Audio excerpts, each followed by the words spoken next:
Federal investigators are looking into claims that Hertz rented vehicles without completing required recall repairs. According to the National Highway Traffic Safety Administration, it has reports that Hertz rented out Nissan and Ford vehicles with unrepaired safety recalls.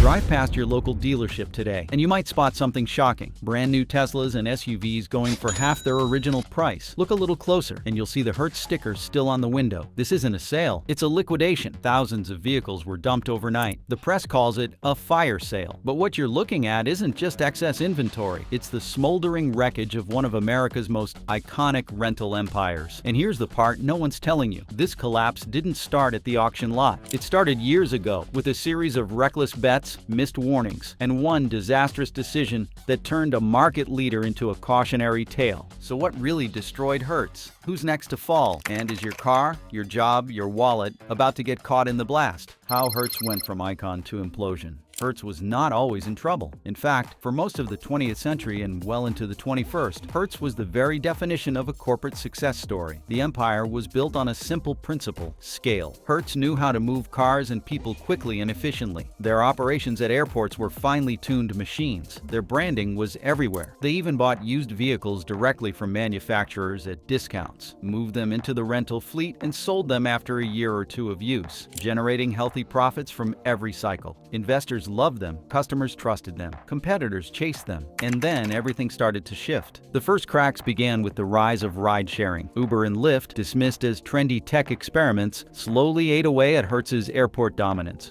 Why rent a car when you could hail a ride from your phone? Hertz underestimated this shift, clinging to a model that relied on fixed locations, rigid rental windows, and costly insurance add-ons. By the mid-2010s, consumer behavior had changed, but Hertz hadn't. Then came the pandemic. In the year 2020, global travel came to a halt. Borders closed, flights were grounded, business trips vanished, and rental cars sat idle by the thousands, parked in rows like tombstones. Hertz, already carrying significant debt from previous expansions, found itself crushed under the weight of near-zero revenue and mounting expenses. In May of that year, Hertz filed for Chapter 11 bankruptcy protection, shedding nearly $20 billion in debt in the process. For a moment, there was hope. A group of investors backed Hertz's reorganization, and the company emerged from bankruptcy with new leadership and a supposed new vision. But underneath the press releases, the same flaws remained. The company had failed to truly adapt, and worse, they were about to double down on a high-risk strategy that would push them back into crisis territory.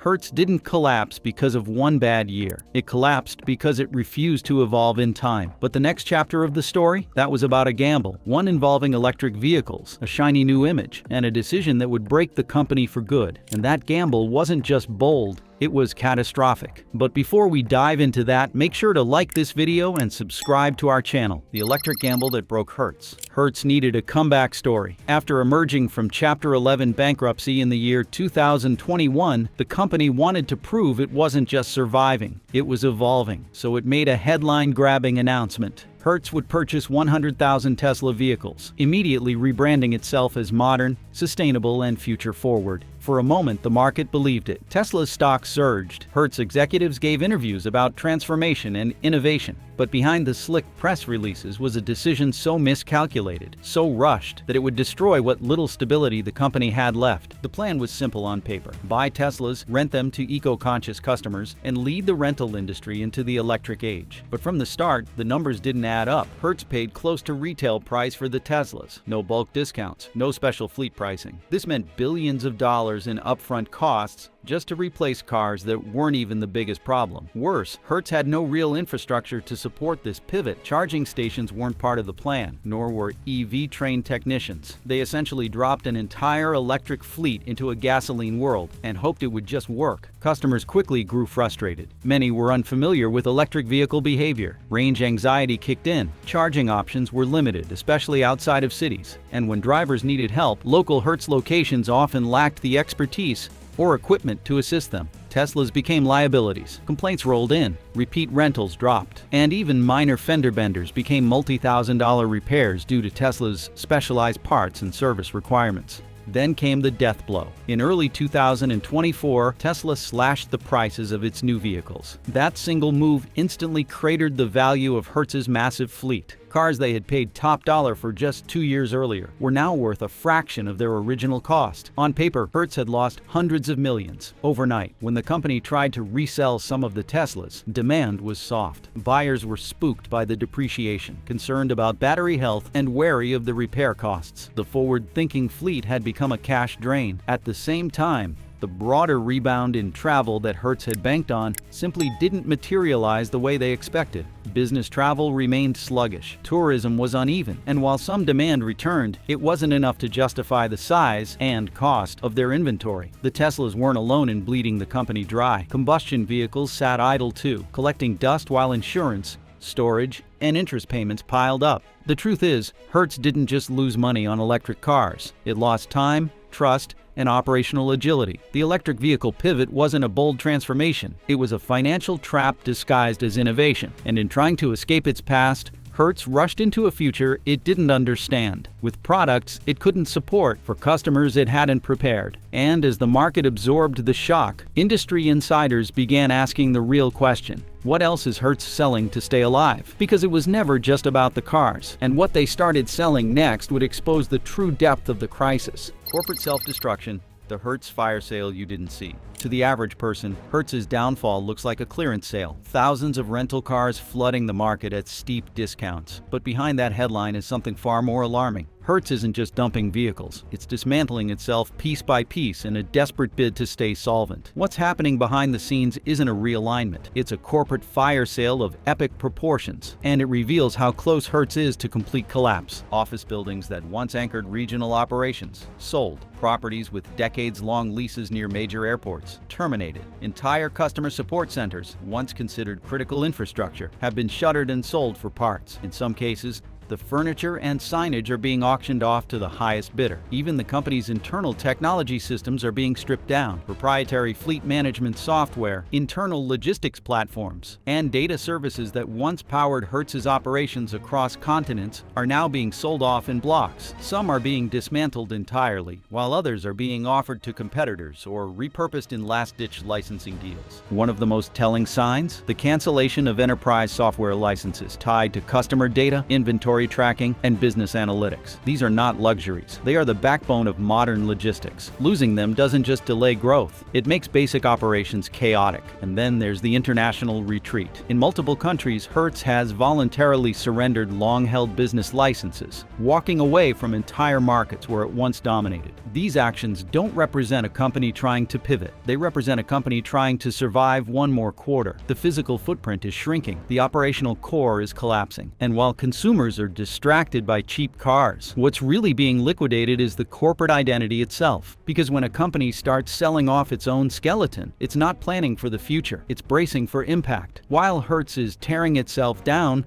buyers are rushing in, and they might not realize just how dangerous those deals really are. On the surface, the Hertz liquidation looks like a buyer's dream. Newer model cars, big discounts, thousands of vehicles up for grabs. But dig just one layer deeper, and a harsh reality sets in. These deals could be financial traps, and for many unsuspecting buyers, they already are. Start with the basics. Rental cars are driven hard, often by dozens of different people who have no skin in the game. Some drive them cautiously, others treat them like disposable toys. That means unpredictable wear and tear, mechanical stress, and aging that no oil change schedule can undo. A car that looks pristine on the outside might be hiding thousands in future repairs under the hood. Mileage is a massive issue. Many Hertz vehicles, especially electric ones, have unusually high miles for their age. A 2-year-old sedan might already be pushing 70,000 miles. And while Hertz did basic upkeep, things like suspension wear, drivetrain fatigue, and electronic glitches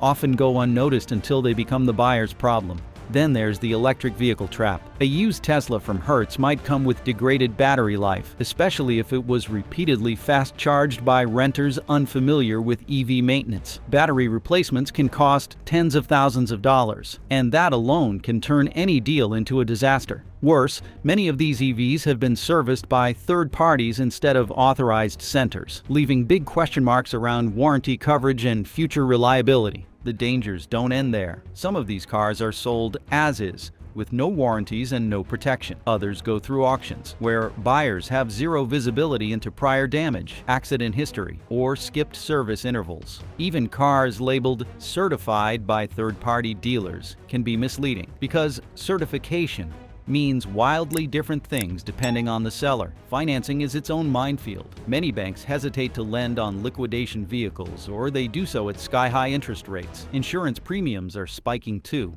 especially for Teslas. So even if you snag a good purchase price, you may pay the difference in repairs, loans, or insurance within months. The lesson: these aren't just cars, they're ticking financial time bombs, and unless you know exactly what you're buying, a cheap Is Hertz vehicle could end up costing you more than a new one. Still, not everyone needs to panic. In fact, for savvy buyers, this crisis could actually be an opportunity if you know exactly what to do next. How to survive the liquidation wave. Hertz's massive sell-off has flooded the market with cars of every shape, size, and mileage history. For the unprepared, it is a minefield, but for those who approach it strategically, this liquidation wave can be turned into a serious win. The key is not to rush, it is to research, verify, and move with precision. The first step is documentation. Every car has a story, and that story is written in its service records. Buyers should demand a full maintenance history, not just a Carfax report. Look for consistent service intervals, signs of proactive maintenance, and repairs completed by authorized mechanics. Avoid any vehicle with gaps in its timeline, unexplained repairs, or parts replaced with aftermarket junk. Next, get the vehicle inspected professionally. Do not rely on dealer claims or visual impressions. A qualified mechanic can detect frame damage, battery wear, drivetrain issues, and hidden signs of abuse that would otherwise go unnoticed. Spending a few $100s on a pre-purchase inspection can save thousands in repair bills. If buying through auction, set a firm budget before bidding and walk away the moment that number is exceeded. Auction fever is real, and even smart buyers can get swept up in the rush. Know the car's actual market value and account for additional costs like taxes, fees, registration, and potential repairs. Do not let a bidding war turn a bargain into a loss. For those purchasing electric vehicles, battery health is non-negotiable. Request a battery diagnostic report, check the remaining range, and verify that the car supports your local charging infrastructure. If you live in an apartment or do not have access to home charging, buying an EV might be more frustrating than futuristic. Another smart move: consider buying through a reputable dealership that partners with Hertz's liquidation channel. These dealers often inspect, recondition, and provide limited warranties on ex-rental cars. You may pay slightly more, but the peace of mind is worth it, especially if you are not mechanically inclined. And finally, treat financing like a separate purchase. Shop multiple lenders. Compare rates. Watch for loan origination fees, balloon payments, or prepayment penalties. Do not let financing traps sabotage a good car deal. For every trap in this market, there is a path forward, if you know how to navigate it. But even for the savviest shoppers, a bigger question looms on the horizon. What if car ownership itself is no longer the smartest move? Mobility is changing forever. The collapse of ownership and rentals alike. Owning a car used to be the American dream. Renting one used to be a business travel necessity. Today, both ideas are being quietly dismantled, right in front of our eyes. The collapse of Hertz is not just the story of a single rental company in trouble. It's the signpost of a much larger cultural shift. One where car ownership feels more like a burden than a freedom. Let's start with ownership. The dream has changed. Rising auto loan interest rates, falling used car values, and exploding maintenance costs have turned what was once a milestone into a liability. It's no longer just about buying the car. It's about servicing it, insuring it, and trying to resell it later without losing your shirt. More people are asking, why take out a 7-year loan for something that depreciates every time you drive it? At the same time, subscription-based alternatives are gaining steam. Microleases, car-sharing apps, and month-to-month access plans are drawing younger drivers away from traditional models entirely. The idea isn't to own the car, it's to access mobility without the long-term strings. It's Netflix for transportation, and major players are paying attention. Tesla, Rivian, even legacy automakers like Ford and Toyota are experimenting with subscription bundles that include insurance, maintenance, and roadside assistance, all in a single monthly payment. Not a lease, not a loan, just access. Now zoom out to the rental industry. It's collapsing in real time. And not just Hertz. Avis and Enterprise are quietly slashing their fleets, closing locations, and trying to reinvent a model that's decades out of date. Ride-sharing apps like Uber and Lyft didn't just disrupt, They rewired expectations. Travelers don't want to deal with long lines at the rental counter. They want a car at the curb, now with no paperwork and no upsells. Business travel hasn't recovered either. Remote work erased a massive revenue stream, and younger generations who grew up on apps and monthly subscriptions aren't rushing to rent cars. In fact, many of them don't even have licenses. The rental agencies tried to modernize with apps, contactless pickups, and airport kiosks, but it's been too little. Too late. Their empires were built on airports, reservation windows, and fixed pricing. That entire foundation has cracked. So now both ownership and rentals are caught in the same storm. Too rigid, too expensive, too slow. What's replacing them isn't a single model, but 100 smaller ones. Subscription fleets, peer-to-peer rentals, urban car share pods, pay-per-mile insurance. The next era of mobility won't be about keys in hand. It'll be about options on demand. And the irony? Hertz tried to pivot into that world with electric vehicles. But without the infrastructure, pricing model, or customer readiness, they fell straight through the cracks. What we're witnessing isn't just a company failing. Just wait until you see what is happening to the rest of the auto industry. Hertz is only the beginning. The used car price crash is only getting started. Used car prices are falling fast, but the market isn't celebrating. It's bracing for impact. On the surface, a price drop might seem like good news for everyday buyers, especially after the inflated prices of 2021 and 2022. But what's unfolding right now is not a correction. It's a crash, triggered not by consumer behavior, but by a tidal wave of fleet liquidations. Thousands of vehicles from Hertz, and increasingly from other corporate fleets, are hitting the market all at once. These aren't high-mileage clunkers. We're talking about well-maintained, often nearly new vehicles being dumped at deep discounts.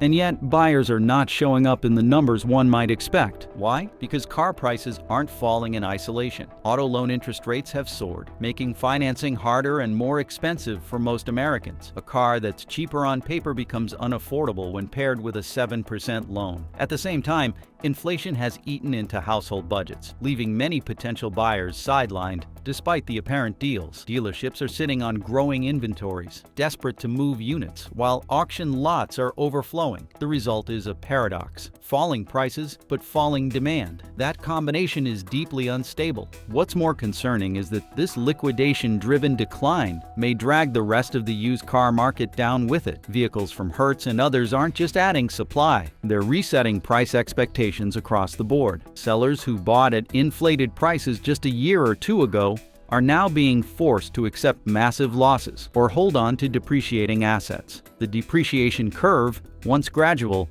is now in freefall. Even certified pre-owned programs aren't immune. As buyers become more cautious, many are holding off entirely, waiting to see just how far prices fall. That delays recovery and prolongs the instability. If this trend continues, it could reshape the entire structure of how used cars are valued and sold. Buyers who act smart may benefit in the short term, but the wider implications for dealers, lenders, and manufacturers are serious. This is no longer about individual deals. It's about systemic imbalance. And the companies still standing are taking notice and learning exactly what not to do next. The EV mistake. Every company's now avoiding. The electric vehicle bet should have saved Hertz. Instead, it buried them. That message is now echoing through boardrooms across the auto industry, and no one wants to be next. What seemed like a brilliant pivot to the future quickly became a case study in strategic failure. And now other companies, from startups to legacy manufacturers, are recalibrating their EV strategies to avoid the same trap.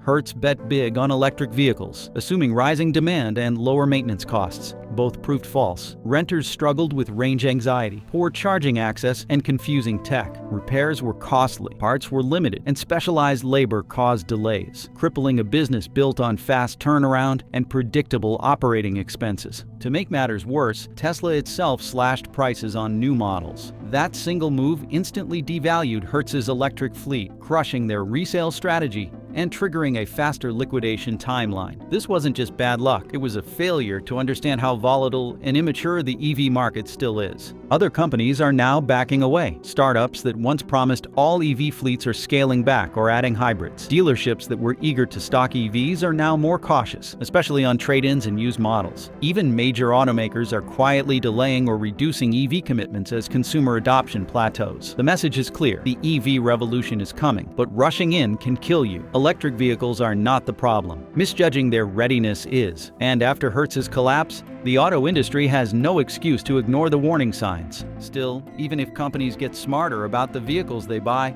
another crisis looms just beneath the surface, because this time it's not about the cars themselves, it's about the roads they need to survive on. And behind every cracked system and miscalculated pivot, one truth remains: Hertz was just the beginning. Avis and Enterprise are quietly slashing fleets. Hertz made the headlines, but behind the scenes, its closest competitors, Avis and Enterprise, have been quietly unraveling. While the spotlight has remained fixed on Hertz's massive fire sale and liquidation drama, other giants in the rental industry have been taking similar steps, just without the media spectacle. What's unfolding now is not one company's crisis. It is a systemic collapse. Avis and Enterprise, long seen as the stable pillars of the rental market, are downsizing aggressively. The scale may not match Hertz's implosion yet, but the signs are unmistakable. Enterprise, once boasting the largest rental fleet in North America, has begun quietly cutting vehicles from its lineup across major markets. It is closing satellite locations, particularly in suburban areas and smaller airports where demand has not bounced back. While it frames these moves as optimization, internal reports reveal that Enterprise is grappling with the same core issues Hertz faced: declining rentals, rising fleet maintenance costs, and a consumer shift toward on-demand transportation over traditional car rentals. Avis, on the other hand,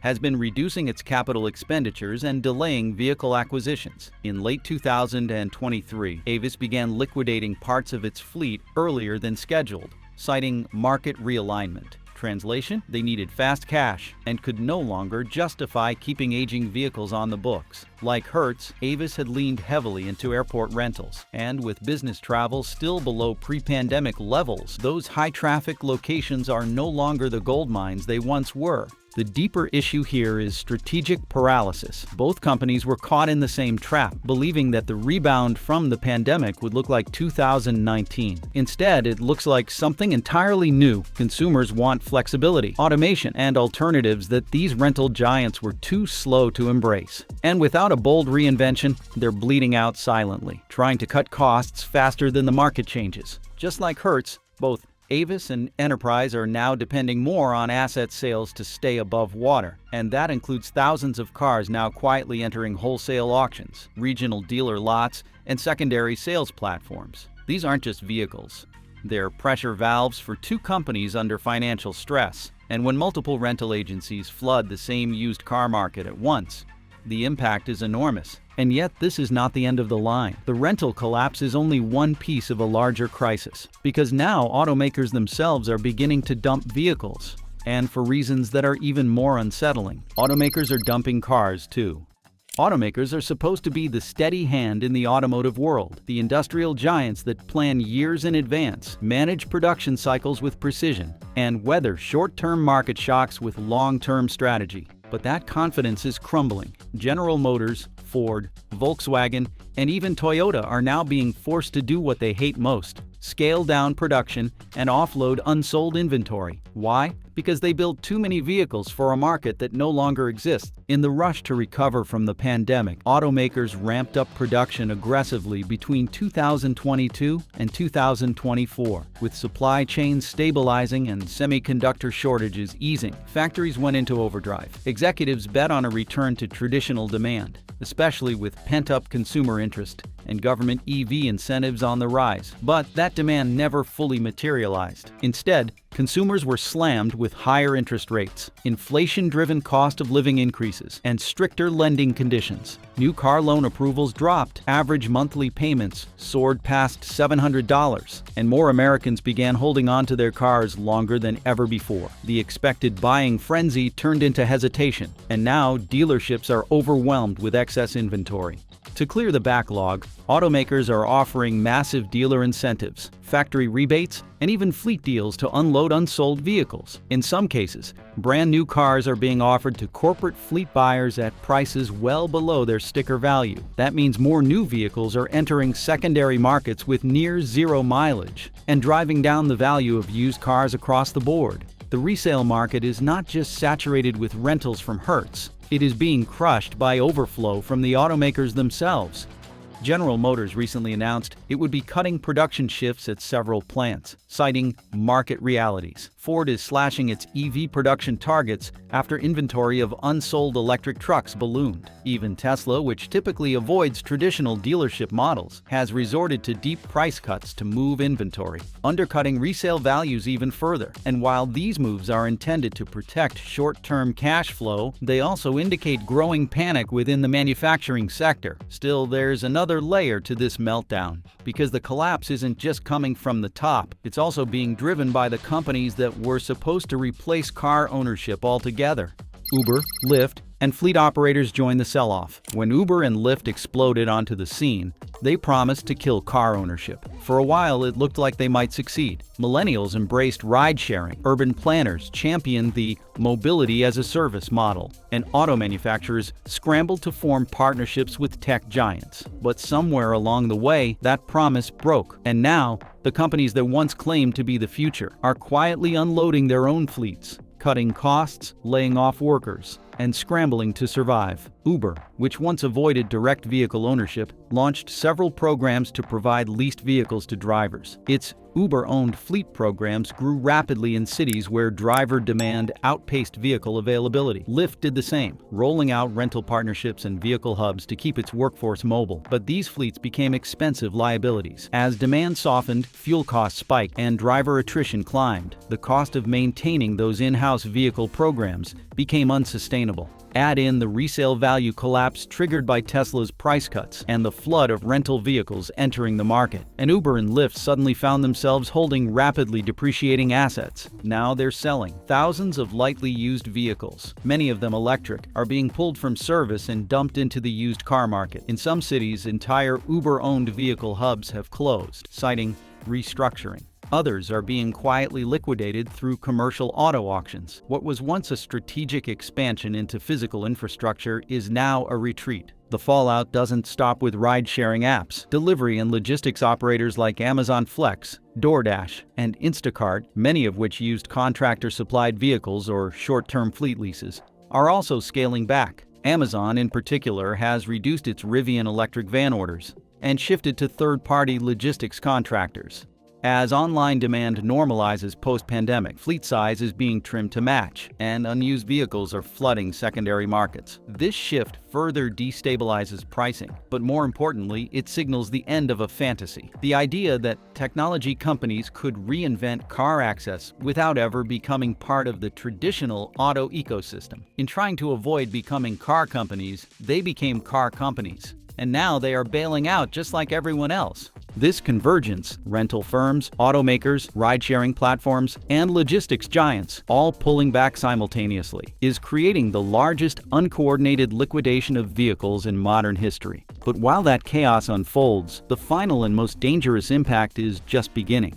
The industry-wide crash that no one can escape. The collapse of Hertz was just the first visible crack in a much larger system failure. The real story is what happens next. And it is not confined to corporations or Wall Street. This collapse is going to reshape how every single person thinks about car ownership, transportation costs, and mobility access. Used car prices are dropping, but auto loan interest rates are rising. Dealerships are slashing sticker prices, but banks are tightening credit. Consumers might see more affordable options on paper, but the cost of ownership, insurance, repairs, depreciation has never felt more fragile. That's because this crisis isn't just about price. It's about trust in the system.